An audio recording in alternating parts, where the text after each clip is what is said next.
मैंने कन्नौज का एक अखबार पढ़ा, हो सकता है हर जिले में इसी तरह का सरकार प्रयास कर रही हो, जो वहां के कारोबारी ने अपने हिसाब से जो काम शुरू किए, कोल्ड स्टोर बनाया या कोई और रोजगार या कारोबार किया, उसका भी इन्वेस्टमेंट में पार्ट बना दिया।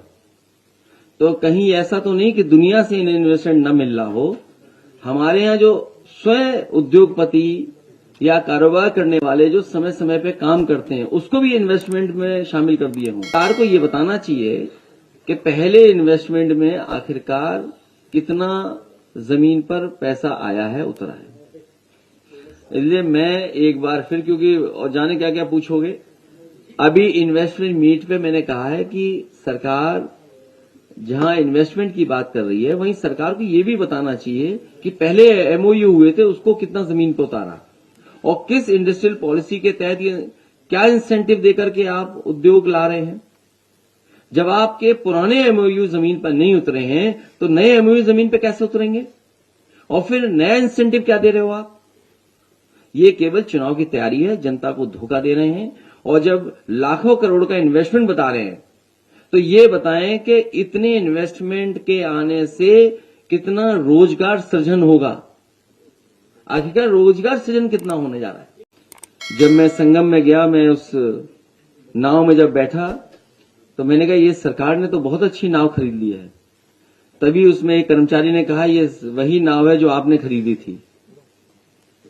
तो जो यहां की अच्छी चीजें थी वो सब खत्म कर दी सरकार ने।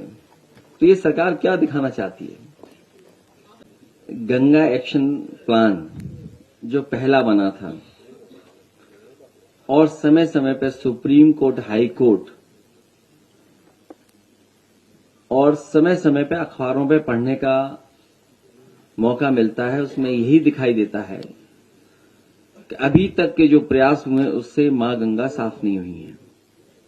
जब तक उसकी सहायक नदियां, जुड़ने वाले नाले, उनकी गंदगी नहीं खत्म होगी, तब तक मां गंगा साफ नहीं होंगी।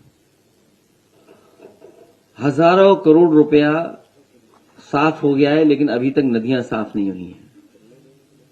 समाजवादियों का भी प्रयास था कि गोमती को एक उदाहरण की तरह समाज के सामने और देश के सामने रखा जाए, और यही अगर और नदियों के लिए योजना और कार्यक्रम बनेंगे तो नदियां शहरों के अंदर साफ बहेंगी। हमारे जितने भी शहर बसे हैं वो नदियों के किनारे बस गए, और जब बसे थे तब नाले और कोई सीवेज का ट्रीटमेंट का इंतजाम नहीं था, जिसके कारण सीधा सीधा जो कुछ है शहर का गंदा पानी, गंदगी सब नदियों में जा रही है। तो ये प्रयास समाजवादी सरकार में हुआ था, वही रास्ता है नदियों को साफ करने का। यहां की सुंदरता खत्म कर करके दूसरी सुंदरता दिखाई जा रही है। आखिरकार सरकार को ये बताना चाहिए कि यहां की आखिरकार सुंदरता क्यों खत्म कर दी।